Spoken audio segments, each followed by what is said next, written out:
Welcome to the Five and Dime on Where There's a Wills. There's a play. I'm Ian, your makeup Bugsy casual gamer. I'm Stacey. I'm your non-gamer gamer. And today we are continuing our series of game recommendations by the year the games came out. This is our 2023 games recommendation list. It's been a little while since we had our 2022. We had a couple of really busy weeks with the end of the school year and having to go away for a vacation or for a short vacation for a wedding in the family. And then we had our ranked list last week of our May games that we played. And so this is an unranked list. This is just 15 game recommendations. We wanted to make sure we had 15 different games in this list. And as always, I will be bringing you my 5 recommendations from my non-gamer's point of view. And I will be bringing you the 10 in the Five and Dime. And I have this as 5 solo recommendations, that games that I only play solo, and 5 games that I play multiplayer. I may also play them solo. So let's get to the list. My first solo game is a game that comes to us from Dranda Games, and this is a roll and write that uses multi-use cards. I actually talked about it last week on our ranked list, and this is Pioneer Rails. In Pioneer Rails, you are route building and making poker hands. So what you're going to do is on your turn, you are going to flip over a card. In the solo game, you're going to flip over a card to burn it, and then you're going to flip over 2 more. Choose which one you want to use. You're doing this for 2 different purposes. One purpose is by using the suit. You are going to be continuing a route from one of the 4 stations on the board that match the suit. The other thing is for the value of the card, you are going to be making a poker hand. Each time you choose a card, you are going to be drawing 3 routes from the suit, and as you are surrounding different items, different things in either 1, 2, 3, or I think there's even a 4 times around the hexes, you'll be getting different abilities. You'll be getting gold. You'll be able to put the gold into banks. You'll be getting a saloon where you can multiply your poker hands score by 2 for the round. You'll be separating off cattle ranches, which give you from other cattle ranches completely, which give you points. You'll be connecting to cities, which allow you to kind of do some extra things like build bridges across the water and cut through the middle of the mountain passes, or go directly from one point on a hex directly across. Instead of having to take 3, you can use 1 turn. And then you are trying to fulfill different goals. In the solo game, your goals, you start with 1 face up, and then every round you flip another 1 face up. You play 4 rounds. When you or no, you start with 3 face up, and then depending on your level that you're playing, you have some that are face down, and those are going to flip face up during the game. And then as you fulfill them, you simply discard them at the end of the game. Though everyone that is still face up in front of you adds 10 points to the target score you are trying to get. The other part of the scoring, other than all of the stuff I've already talked about with the cities and the ranches and all that stuff, is if you've connected long routes, like so you can connect through cities, some of the different routes of different colors of the different suits, and then you can get some things to multiply that. You will multiply your highest one, your highest city, the most number of cities connected on 1 continuous route times a different number. And then also at the end of every round, you are making a poker hand basically as you are selecting cards. And depending on the strength of your poker hand, you are getting different points. And like I said, you could get it earn and multiply during that. So that is Pioneer Rails. It has a great use of multi-use cards. There are 2 sides of the board that have the river going different ways. I have the Kickstarter Deluxe version, which also has a different map, which has some different things that you can use. It has some jokers, which count as 2 different cards. So I think this is a really, really good flip and right game. So yeah, that is Pioneer Rails from Dranda Games. My next one is one that I play multiplayer, and this is one that well, Stacy played this once because we are working on a 2-player variant of this. Whether it works or not, we'll see. On this one, I play a lot on my board game club. I've played it with adults on our Wellness Wednesday that I kind of started up, and I've also played it with the kids. And this is Blob Party by WizKids. Blob Party is just a phenomenal, very underrated, very, very underrated party game, in my opinion. In Blob Party, you have two decks of cards. You have word cards and you have category cards. Every round, you're going to flip one of each of those over, and you need to come up with a word on your dry erase board that goes with both the word and the category without using either one of those. If and then what you do is everybody shows what they have. Everybody has a little piece of Play-Doh there and a little eye for their blob monster. If you match with somebody else, you are going to blob your two blobs together, and you're making one blob, and you are then working as a team. This continues until you make one complete blob. I've played this with 4. I've played this with 8. We've had in some of our 8-player games, we've had 7 people blobbing, and the other person is still trying to blob with them. We've had like groups of 3, 3, and 2. We've had 4 and 4 trying to get blob together. It's just a really fun game. It is ranked really low, I think. It is ranked pretty low in my opinion. I think this one should be ranked much higher. It is a really fun party game. That is Blob Party by WizKids. And my first recommendation in alphabetical order is Bark Avenue by Terradice Games. In Bark Avenue, you are a dog walker and you are trying to pick up and deliver dogs throughout your day. And you are going against your opponents to see who can walk the most dogs while also making sure that you are giving them their preferred activities, giving them bathroom breaks. It's got little squishy poos that you can see over on the right. Um, they want you to make sure that your dog is compatible with other dogs, and you are in Manhattan trying to do this. You will be using public transportation to try and beat other dog walkers to locations to pick up and drop off. I really like this game. Um, you can earn tips at the end, which, Yes. everybody likes a good tip at the end of the day. You also get paid for each activity that your dog performs. You really try to get your dogs on the right hand side. You can see where the board is. You see the two dogs there. They each have a different play activity, but it looks like they have the same size that they can walk with. So you can't always walk dogs with the same size dogs because they may not like dogs that are their same size. They may only like smaller dogs or bigger dogs. Um, but you also need to make sure that they well, I already mentioned that they need to be compatible, but you need to be able to unlock abilities as well. So along the right hand side of the board, there are things that you can unlock throughout the game. And you can also my mind just went blank. You lose money for not being able to deliver your dog on time. So if you're late, they can take money away from you. I think you just can't get the tip.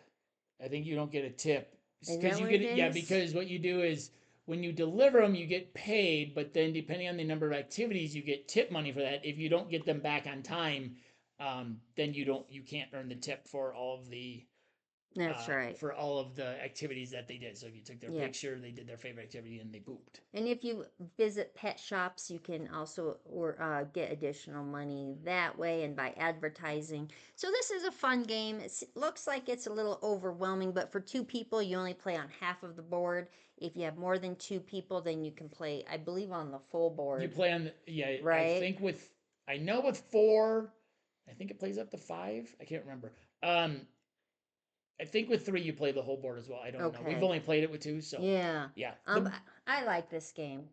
The board looks a little overwhelming, but it's just a very detailed map. The pictures are It's it's each very deep. street It's very, yeah. It's in each street. It Manhattan. really is just a grid. Mm-hmm. So It's got yeah, the trains that you can take. Some dogs don't like to take the train because they're afraid of the train. So you just have to combine all of your yeah. dogs and try and get them out together or single and try and do it as quickly as possible so you can get more dogs to walk. And that game does have an expansion coming out, which we got our dog Sicket into. We after we got Bark Avenue, I had wished we had paid to get Sicket into the game and get that higher level. And then when the expansion came out, we were like, okay, we're getting him in because we want to be able to play as him. He will be on a dual card with another dog, but that's fine. We just want to, you know, have him forever. So, Yep. So if you get the expansion, make yep, sure you look for Sika the Eskimo yep, dog. yep. Hey, that is ours. Nice. That is a good one. That is a fun one. All right, my next solo game is a worker placement game. It is a lighter version of a much heavier game by Vital Lacerda, and this is Bot Factory, which is the lighter version of Kanban EV, I believe. So if you're interested in a Lacerda game and you don't want to get one of his big heavy ones, I highly recommend this one.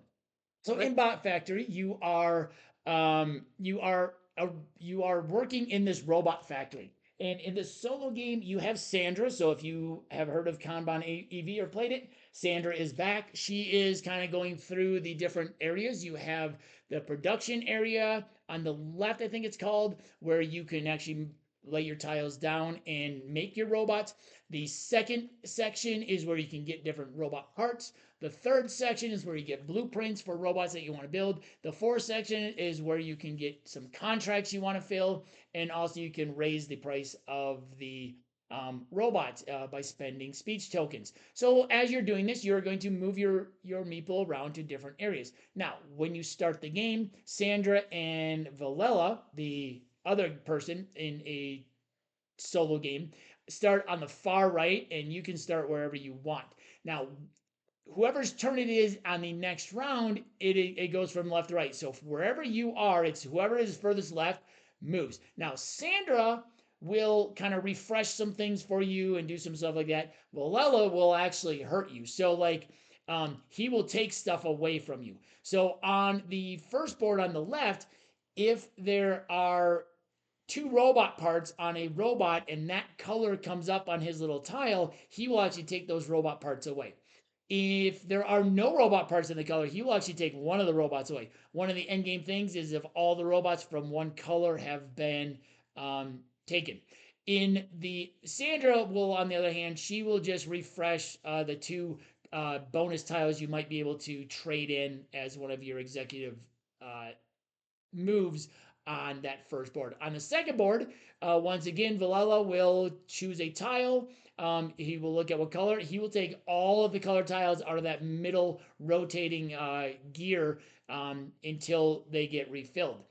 And Sandra will fill in those as on her turn. In the mid in the on the blueprints one, Valella will take the bottom ones and just discard them. Sandra will refill some stuff. On the far right, Valella will decrease the value of robots, and he will also take some of the contract tiles. So in the game, you are trying to build robots, but you are also trying to fulfill a special goal. So it might be two different robots of two different colors, or it might be one of every robot color, or it might be all three of one robot, or it might be you need to fill a certain number of contracts. So as you're moving around, you cannot move to the board that Sandra is on. She can move to the one you're on, depending on where she's moving. She just goes clockwise around the board. Valella moves based on which tile he's on. If you are on the board that Sandra is on, so you already moved there and she moves there, you actually have to pay an extra speech token to take an action. So you have to pay to do actions on some things. So, like, depending on where you place your worker on each board, you have a certain number of action points you get to spend. The further right, the more action points you can get. Depending on when you place robot parts down, you might be able to get some extra speech bubbles, get some extra actions. In the end, you're trying to get fulfill your contracts. You're trying to fulfill your blueprints. You're trying to um, make sure you get your goal done in the solo. I really like this game. It's a really fun one.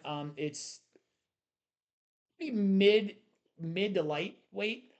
So that is Bot Factory by Eagle Griffin Games. Like I said, if you are looking for a Vitel Lacerda game, but his games are really heavy and you want something a little lighter, this one is a lighter version of one of his games. So Is he a designer? he is. Okay. He designed some really heavy games with a lot of stuff going on. Like Kanban EV is probably twice the size of that. Oh, And there's just a lot. It's a car factory. So, but it's the same sort of concept as you're moving around, I guess. And then there was a new one that came out recently. Um, that was what was it called? There was a new one that came out, which is a lighter version of. Oh, House of Fado, I think, is a lighter version of the Gallerist. So I think maybe he's starting to try and come up with some lighter versions of some of his games. I Hmm. don't know. Okay. So yeah, so that was Bot Factory from Eagle Griffin Games, and my next game, which is both a multiplayer and I've played it solo. It is a cooperative game, and this is all about saving cats from a fiery death, I guess, in Race to the Raft.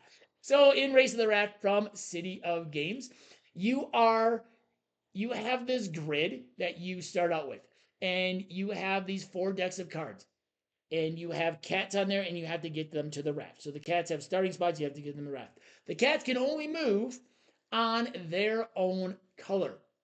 So at the start of every turn, each player in a cooperative game takes 3 of the cards of their choosing. So you're trying to figure out, you can talk as much as you want before the turn or before the round. So you're trying to figure out what cats you want to move, where you got to move stuff, because when you play cards down, you are also placing a fire tile. So you need to place fire tiles, and these fire tiles are polyomino shapes, but they are really funky shapes. Some of them are really weird shapes, so you got to try and work your way around. So it's an interesting balance between laying cards down to to extend a path, or laying a card down to move your cat. Once the cat moves, they are at rest for the rest of that round. But you do need to move the cats out of harm's way, because otherwise they could get trapped. Sometimes the rafts have certain spaces the cats need to go on. Actually, I think they always have certain spaces. Sometimes they have to go on in a certain order.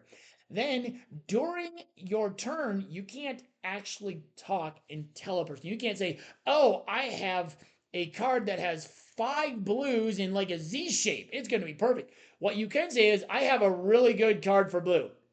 So, as you are talking with each other, you are only sort of communicating. You can't say exactly what you have. You have to say, you have to kind of say, "Oh, I don't have anything for red," or "I have a really good one for blue." And then you have to decide who's going to go first or in which order. And the same person can go multiple times in a row. And then you have those little tokens, the little girl token and the cat token. And what those do is each person can use theirs once per game. And that allows you to talk freely, except for the cat token just allows you to meow at them, like, "No, don't go there," so you're going to get really angry at them. And then the little water tokens, you can use those to actually get rid of a fire. So I really like this one cooperative, because it is a different type of cooperative game where you have limited ability to talk with each other. You can't be like, "Oh, I think that looks good," and stuff. So I really like that. The solo game in this is also really clever, and you still take 6 total cards like you're playing a 2-player game, but 3 of them are face down, and you have 3 in your hand. So every time you play one, you get a new one up. So it plays very similarly to the 2-player game. So I really like that one. That's a fun one. And there's lots of different challenges. So there's some really easy ones. Then there's some really hard ones. So Stacy and I'll probably play easy to middle ones, and I'll probably at some point get into some of the harder ones just to see what they're like. But yeah, so that is Race to the Raft by City of Games, and yeah, we're sitting right now in front of the latest City of Games game, sitting on my table, which I set up today, Emberleaf. So I'm very excited to get that one played. Me too. My next game is Chicken the Board, or I'm sorry, Chicken Press Your Luck by Keymaster Games. In Chicken, you are pressing your luck. This is a good game to learn press your luck game, I think.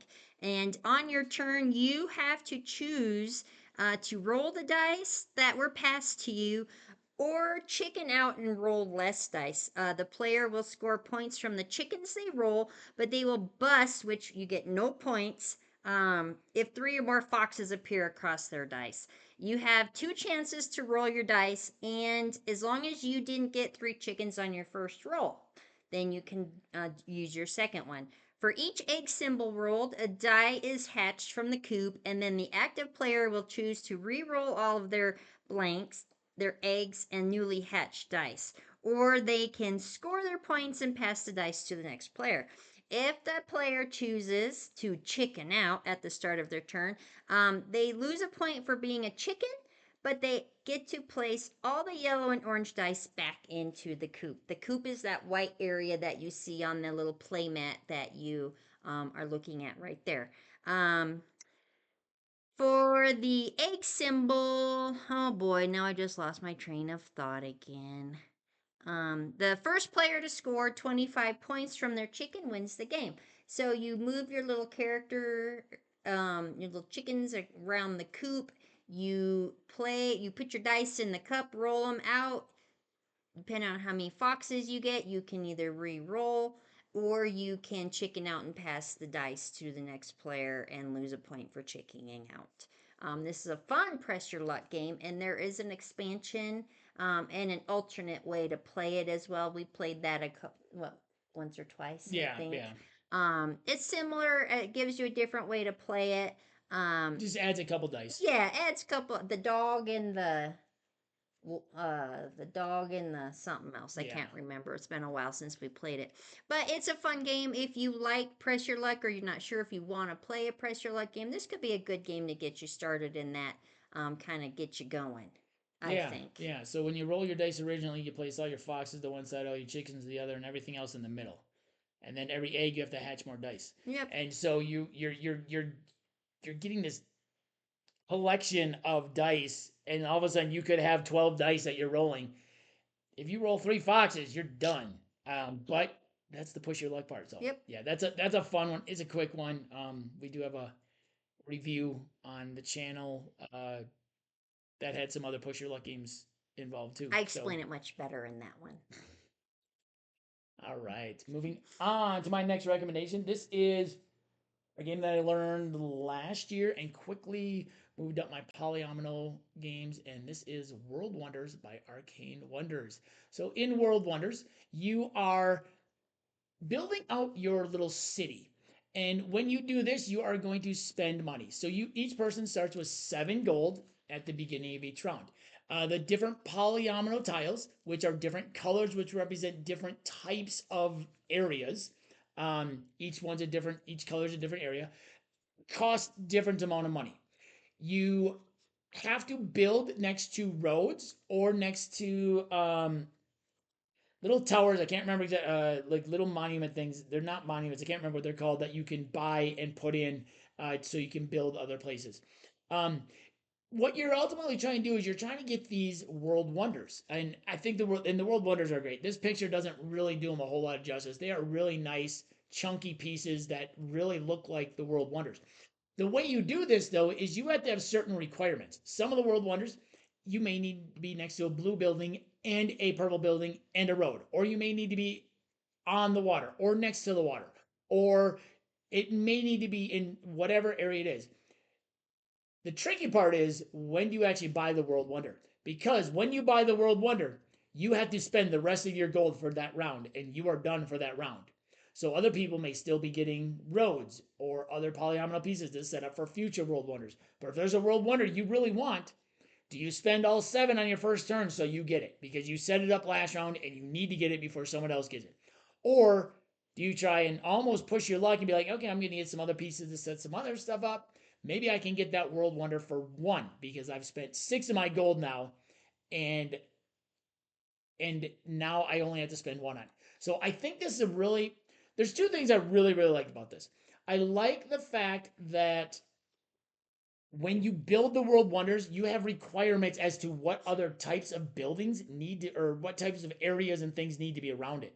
Like the Lighthouse of Alexandria has to be on at least 1 water space, and the rest of it can be, and then the others can be, there's could be some others that have to be land, and there's some that can be land or water. There's some that have to be completely land. There's some that just has to be near water. So I really like that whole idea of each one of the wonders has a different requirement. And then the other part I really like is when do you buy that wonder? Like, can I get 1 more piece? Can I get another piece in here so I can surround some stuff? Because one of the scoring things at the end of the game is each one of your colored little polyominoes that is completely surrounded gets points. And so that whole dichotomy of do I get the world wonder now? It's going to cost me 4 of my 7 this round, and my round is over. Or can I get 1 more thing? And in the solo game, hoping the AI does not take it. Usually they do. Usually they do, it seems like. And then you're trying to work. But in a multiplayer game, it would be like, is somebody else going to take it? So I really like both those things about it. I think this is just a wonderful game. I do have the Mundo expansion. I got it mainly just for the extra wonders that are in it. And I've read that there's another expansion coming with more European wonders, I believe. So very excited for that, even if it is just for the new wonders. So that is World Wonders by Arcane Wonders. And my next multiplayer game is one that Stacy and I really enjoy playing. Backed this one on Kickstarter, I believe, or added it in with some, no, back this one and then added something else in with it. And I also have it at my board game club, and the kids really enjoy playing this one. And this is Diced Veggies by Kids Table Board Gaming, or KTBG. This is a lighter game, but I really enjoy playing this one, both with Stacy and at my board game club. Um, so I think this is a great one for families and even adults.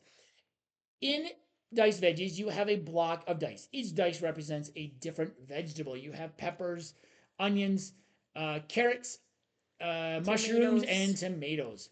tomatoes. And then, so you start with this block, and every turn you are going to do three things. You're going to cut from the block. You're going to cook a recipe if you can, using the vegetables that are needed for that recipe, and then you are going to take a card, either another recipe card, which you can only have two uncooked ones in front of you at a time, or a hype card. Hype cards give you some requirements that give you some extra points. So it might say all of your numbers have to be 5 or 6. So you have to make sure you're getting dice that are 5 or 6. But it does allow you to hype your recipe, and it does allow you then to get more points on your recipe. The cool thing on this one is when you do the cut, you can only cut 10 pips or less. So you couldn't take a 6 and a 5. You can only take 10 pips or less. So I like that part of it. You also have this little token there, the chef's token, and this you can use once per block reset, I'll call it right now. So what that allows you to do is that allows you to do one of two things. Either you can change the value of one of your dice, or you can change the dice ingredient and say, oh, this pepper is actually a carrot. Once the block gets down and there is a single ingredient that is missing, on your turn you have the option of resetting the block. How you do that is you use all of the dice that are still in the block, and you use all of the dice that have been discarded or used for recipes already. You put them back into the little square rectangular thing you can kind of see in the top of the picture, and then you shake it up. You kind of mix it up and make sure that they kind of all connect. And so you make a new block. Now that new block is not going to be completely full. Also, the other thing is when you are cutting the dice, you cannot leave the block separated from each other, which means at the dice you cut that you leave must be connected to the other dice on at least one side. You cannot just have them connected at a corner. So that also makes it a little bit trickier. You play until one person has six recipes that they've made, and then everybody gets, you finish that round, and then everybody gets one more turn to cook. So you only do the cook part. So this is also a part where, like, late in the game, you want to try and have dice available to cook maybe one more recipe. Or you'd be like, hey, there's a recipe out there I can get. So I'm going to take these dice so I can get this recipe and I can cook it, because you have one more chance to cook with dice you have. You can't cut any more dice. You just get one more chance.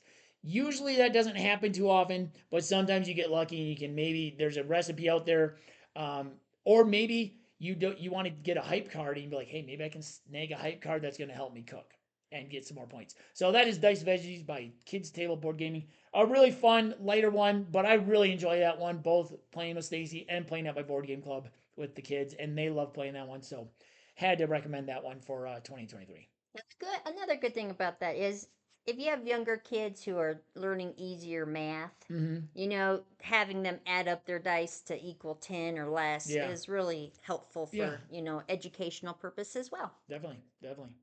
And so I will continue on with my next recommendation, and that is Deep Dive. That is by Flat Out Games slash AEG. Now, Deep Dive is a very easy game to play.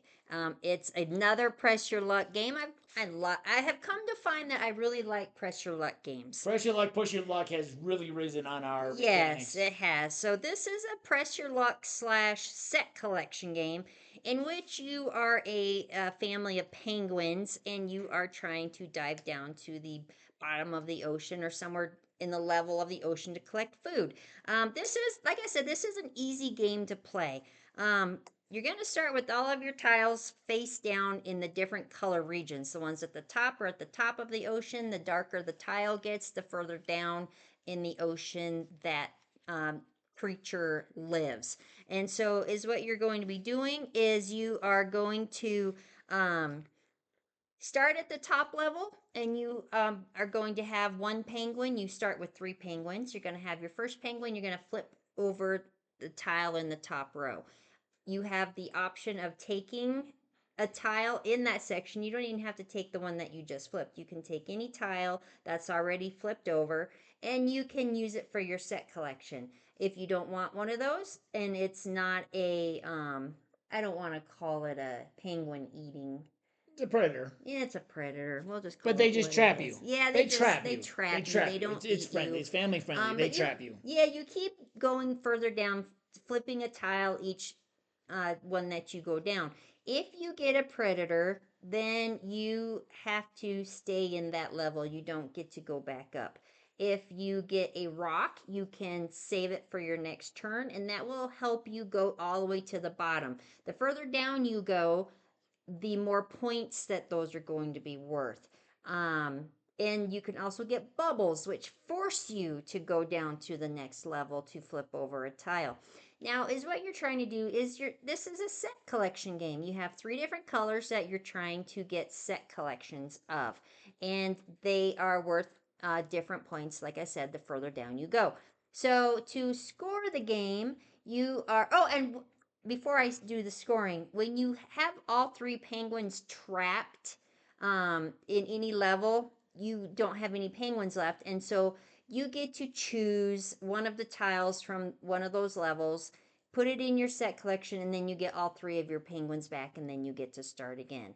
So if you get trapped by predators in, whatever level, your penguin stays with that predator, and then you get to continue on to your next penguin. If he gets trapped, then you lose your turn, and then you get to do your third penguin, and so forth and so forth.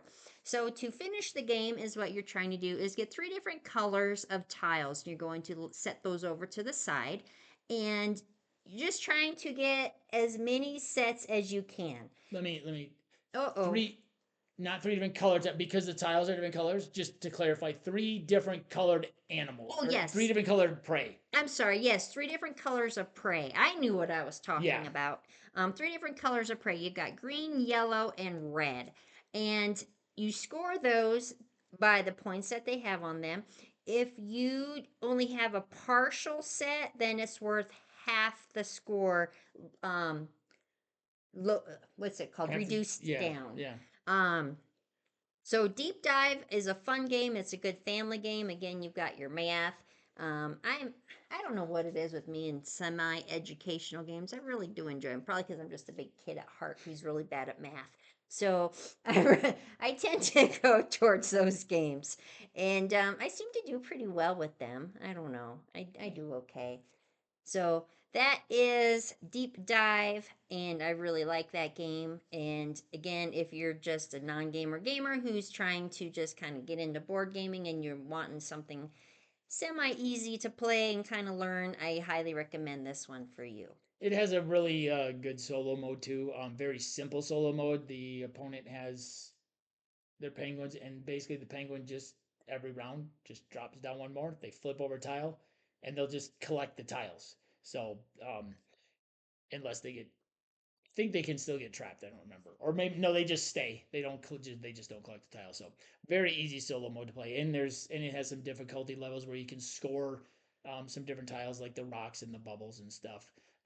So other than just your set collection. So yeah, that's a good one. That's a really fun, really easy push your luck game. We like Stacy said, we have come to learn about the last year and a half that push your luck is one of our favorite elements, probably because it's so fun to kind of do. In some games, you feel like pushing a little bit more. Mm-hmm. Sometimes you're like, I'm good. I can not. But that one definitely you want to get those points because the lower down, the higher point value. So Well, I think for me, for pressing your luck, is it doesn't cost me actual money. yeah. So if I'm in Vegas, I do not press my luck. I'm at the penny and nickel machines if they even exist anymore. But with this, because it doesn't cost me any money, I will press it as much as I possibly can because I'm cheap and I don't want to pay to press my luck.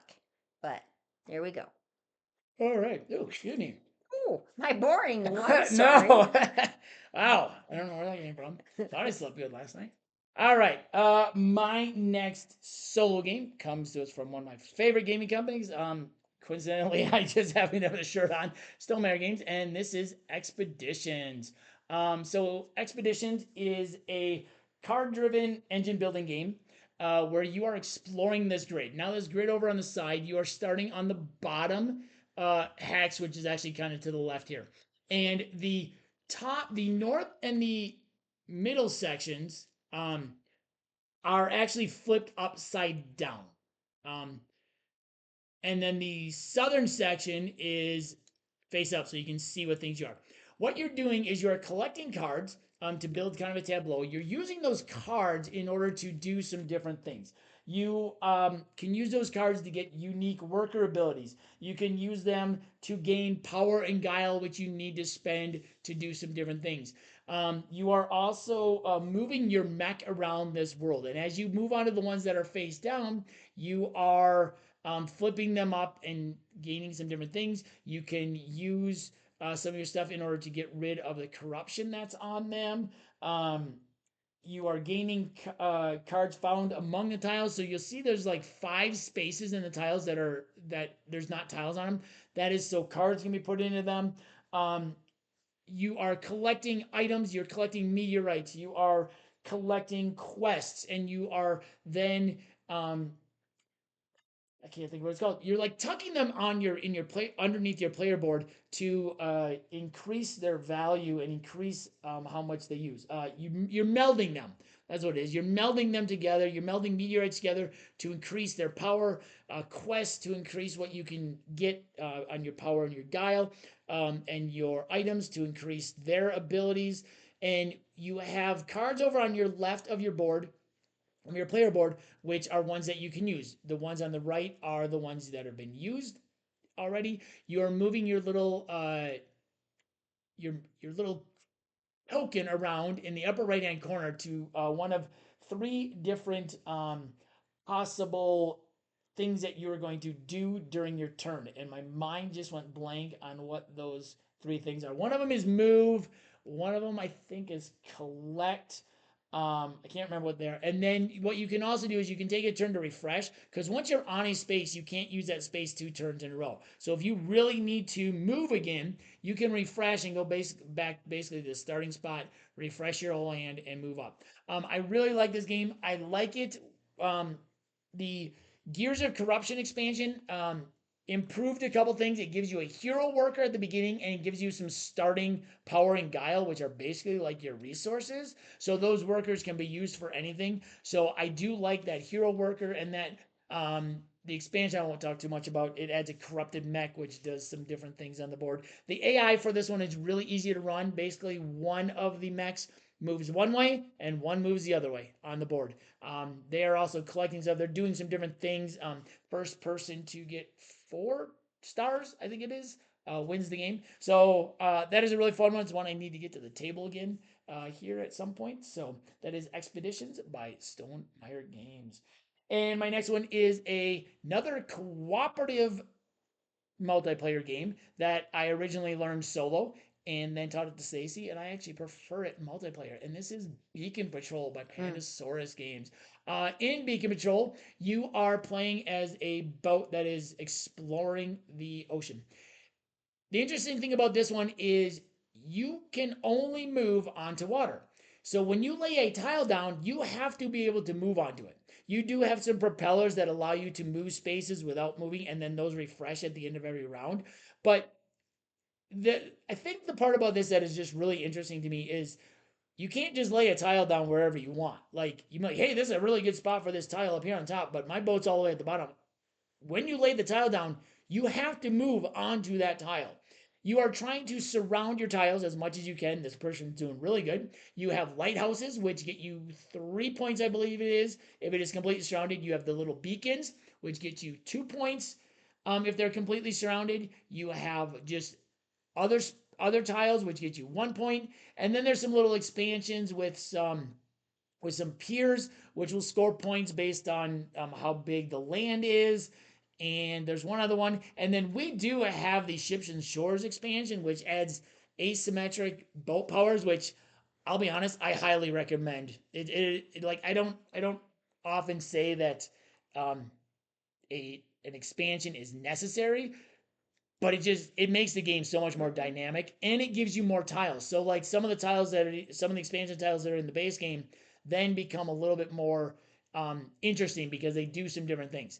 And then it gives you some more boats like a submarine and a hovercraft and just a whole bunch of new boats. So I really like this one. And then so in the multiplayer game, what you can do is you can trade. So on your turn, you'd be like, you know what, that tile would be really good for me.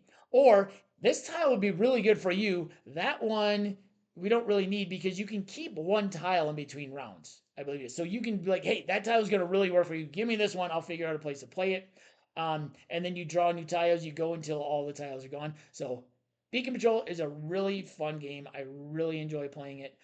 In the solo, you still have 3 tiles. You can keep one back, but if you have more than 2 at the end of your turn, you do have to discard one. So I really like that one. That's another one that's really fun. So that is Beacon Patrol by Pandasaurus Games. And my next recommendation. So I've talked about Bark Avenue, where Yes. we're walking dogs. And in my next recommendation, we're adopting dogs. And so I've got Forever Home by Birdwood Games. In Forever Home, like I said, you are trying to adopt or foster dogs.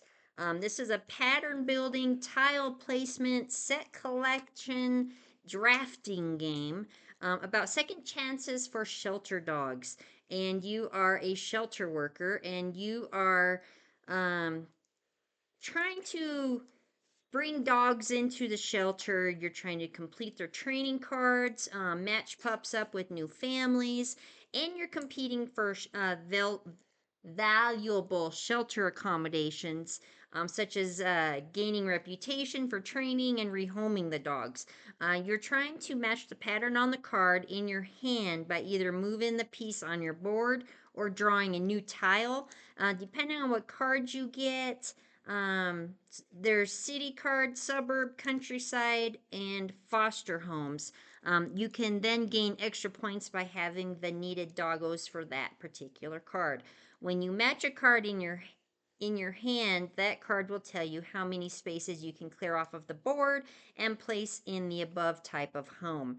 At the end of the game, the shelter worker with the most reputation wins. Um, I like this game. It's a fun one. It's a fun game, and you're helping dogs in your make believe town. So you can't go wrong with that. Yeah, that's one that I actually learned on Board Game Arena, and then I knew Stacy was gonna like. I knew it was gonna be a game that was gonna be good for our collection, so I ended up buying it when I had the chance, and we learned it last month. It was actually I think it was just fell off of both of our top fives from last month for multiplayer. Like it was like just I think it was like in that 6th spot I think for both of us or something. So, but it is a good game, and hey, now she's talking about it now in her 2023 recommendations. So it is a really good game. I enjoy that one as well. It's good. The board that you have, you're trying to move your tiles. You can only move them a couple spaces. I can't remember. Yeah, you can place them and then you can slide them or move them Yeah, around so you're making patterns. Yeah, yeah. it's a fun one. It's a good one.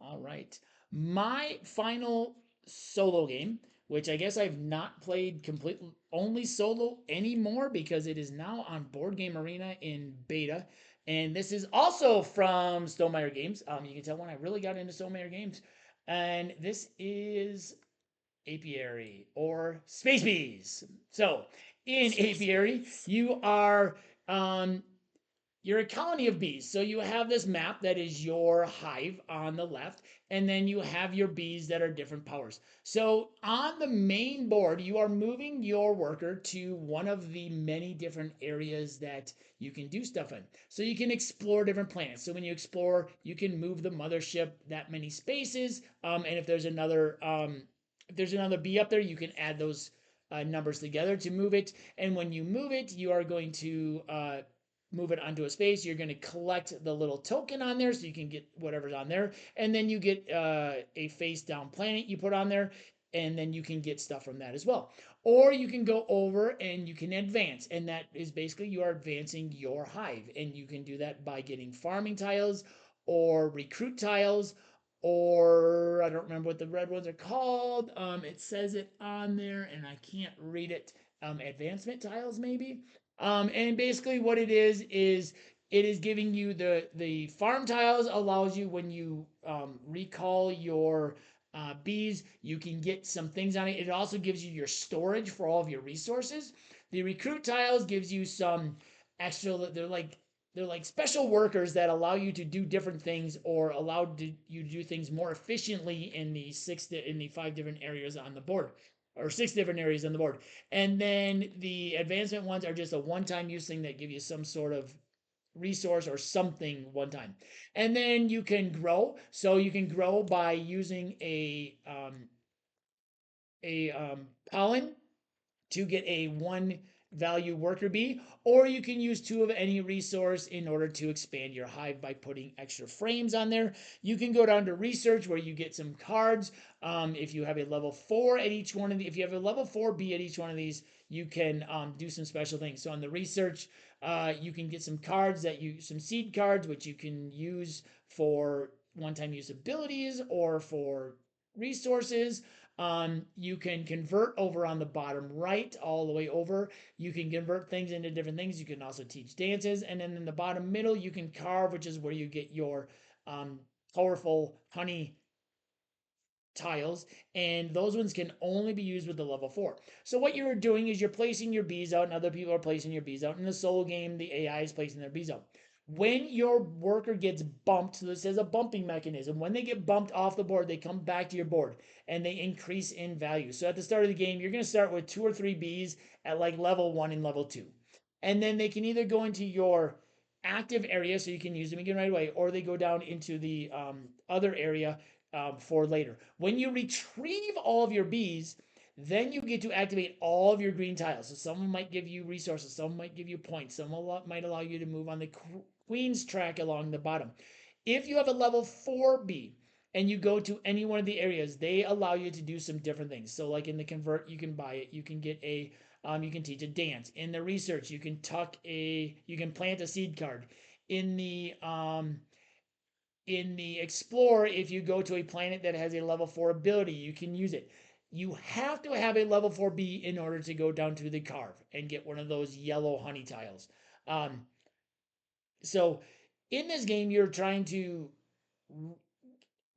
manage your resources. You're trying to move around. You're trying to build your hive because you get points on that. Your hive, depending on where you place your things, your little tiles might get you some extra points, might get you some extra bees. I just really like this one. This one just hit for me the first time I played it. I really enjoyed playing this one. It has a really good solo mode. There's an expansion for this one that was just a more stuff expansion. It added more hives. It added more factions. So the factions give you some abilities. You can upgrade those if you have a level 4. You can upgrade your faction in one of the areas, and then it gives you some different stuff. Sometimes it's end game scoring. So I really like this one. I like the bumping mechanism. I like the mechanism where it increases the value of your bees. When your bee is level 4 and gets bumped up, it hibernates. So you go down into one of the hibernation combs at the bottom of the board, and you can get some different things from that. And then that's kind of whoever has the most in the hibernation combs also gets some extra points at the end, and the second most gets some points. So that is Apiary by Stonemaier Games. And like I said, that is on beta right now on Board Game Arena. So we've played a couple of games of it. It is a lot of extra clicking on Board Game Arena, but it is a lot of fun. And my final game is the one that was on the thumbnail. It is the only legacy game that we've played, but it is also one of our favorite games. It is the legacy game of one of our favorite games. Um, and I just had to include it on this list because it was just such a wonderful experience to play. And this is Ticket to Ride Legacy Mm. Legends of the West by Days of Wonder. So this is a legacy game. The picture I have is just the base picture that they show you, so the picture is not going to spoil anything. So in Ticket to Ride Legacy, you start with this part of the map. Each person represents a different train company, and you are getting some train cards. And I'm not going to spoil too much here, if at all. And you're basically playing Ticket Ride. At the end of a certain number of games, you start expanding the map. You get some different things that you're doing.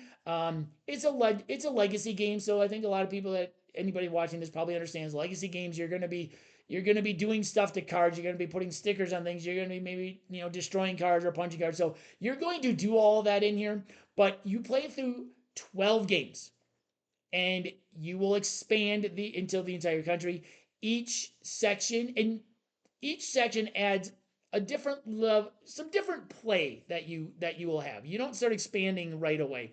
Um, but it's really interesting because you can expand however you want. I think there's 10 sections, 9 or 10 sections, and we had a really interesting map where we basically expanded across the middle of the country. And I don't mean north south, I mean east to west. We went right across the middle, all the way out west, and then we built the west, and then we kind of filled in other spaces. Um, and some of the things you get, you might get cards that give you some hints towards what might be coming up. So then you're trying to figure out, okay, where is that? Because maybe I want to expand there because it's going to help me out. So like I know I had one at one point that told me about something. I'm like, okay, we might be expanded over here, but I need to get this expansion in here. And the fun part about it is whoever wins the round gets to choose where you expand. So I really like that. Like I said, I don't want to talk too much about it. I know it's a couple years old now, But people are still but people are still getting it. discovering it. So I don't want to talk too much. But it is, if you like Ticket to Ride and you want a nice experience, I will say the map gets very large. It gets bigger than the Ticket to Ride board. I do believe it was much bigger than the Ticket to Ride, and there's a lot of stuff kind of around it once you get going because of the stuff that gets in it. But I highly recommend it. In a few years, who knows? If I can find this inexpensive somewhere, I would probably play this again. It was that much fun.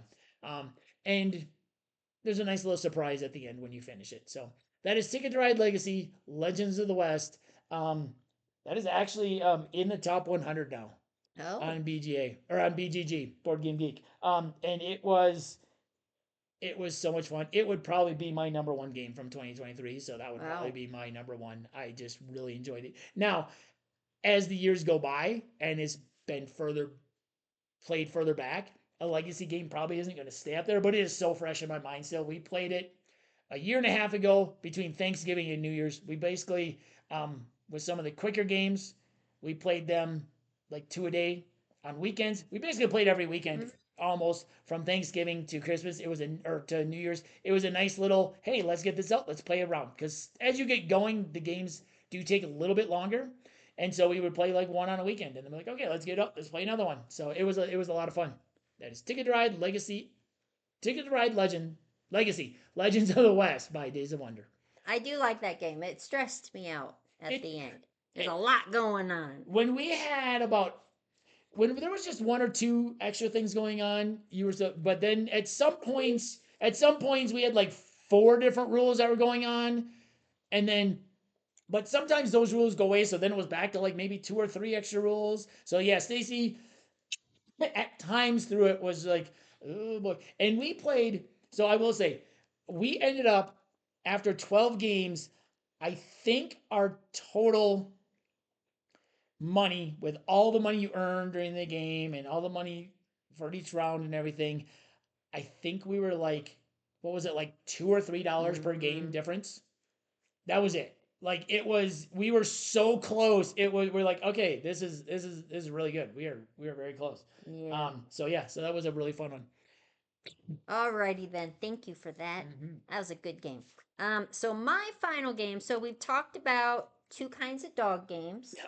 We've talked about saving cats from fire, Talk and about chickens, chickens, and now we're um, going to be and saving. space bees. Oh, and space bees. So this is kind of a Very creature. animally. So my next suggestion is going to be saving cats from getting electrocuted. And that is Nekojima by Unfriendly Games. In Nekojima, there's two different ways that you can play it. You can play it in a competitive mode or cooperative mode. Um, you are trying to go to the island of cats in Japan. And there's an electricity network that they're trying to set up, and they're trying to supply various parts of the island, which are on that centerpiece. Each color is a different part of the island, and they're trying to install electrical poles. Um, Without hurting the residents of the islands, which are mostly cats living and inhabiting these islands. Is very complex though because of the narrowness of the territories and the population of the cats that are climbing and walking all over these cables. Um, this is a wooden game of skill and a dexterity game um, that you have to balance in the different networks of the poles there. The players, you'll take turns placing or stacking the electrical poles, respecting the locations without hanging cables outside of the islands. So you have to be careful not to bring down any of the structures. You have to be careful that um, your wires, which are the ropes that are hanging from the poles, that they're inside the island. It cannot be going over the edge of the outside of the island by any means. This takes a lot of concentration, and it looks like a silly game, but you have to have some skill and you have to be able to picture how these are going to look. If you have to stack them, you have to stack them properly without the wires touching or knocking anything else over. Now, in the competitive mode, the player who knocks down the structure loses. That's all there is to it. If you knock it down, you lose.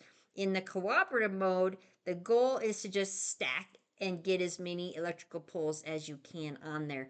Now, there is a way you may draw a cat and you have to place a cat hanging from the wire. Now, he can't slide down the wire and knock anything over. He can't touch another pole. He can't touch another electrical wire. So, this really is kind of a skillful game to play. Mm-hmm. I'm not good at it because I laugh too much. I'm like, oh, I get nervous and I start laughing, and that's just how I am, and it does not help me out whatsoever in this game.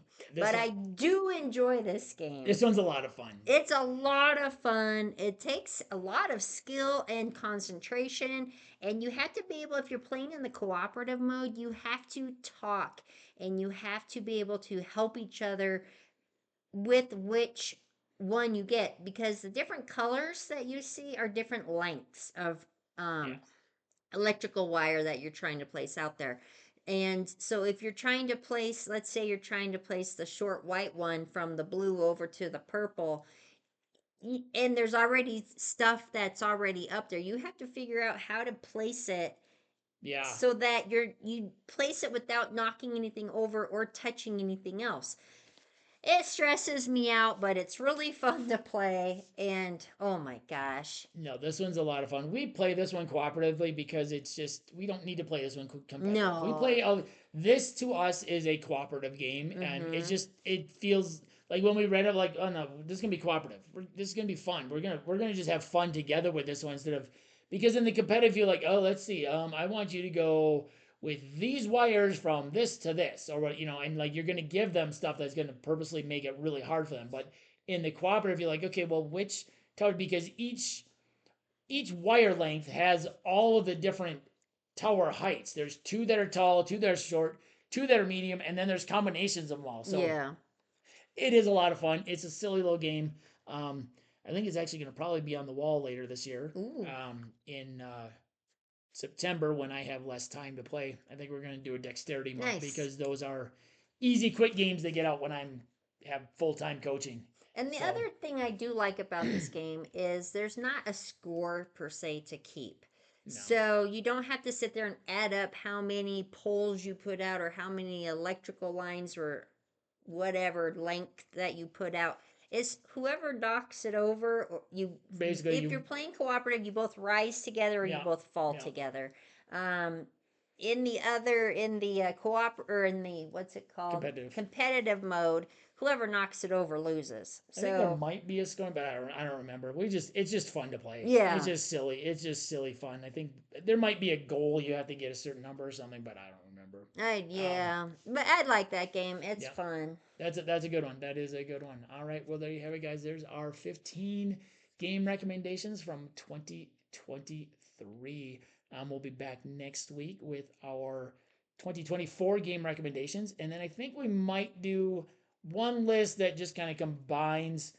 We've got a lot of really good. This is when we really started getting into the gaming, is the 2020s. So we might do one list that's like 2020 through 2025, which includes some games from this year, just to throw a couple extras out there.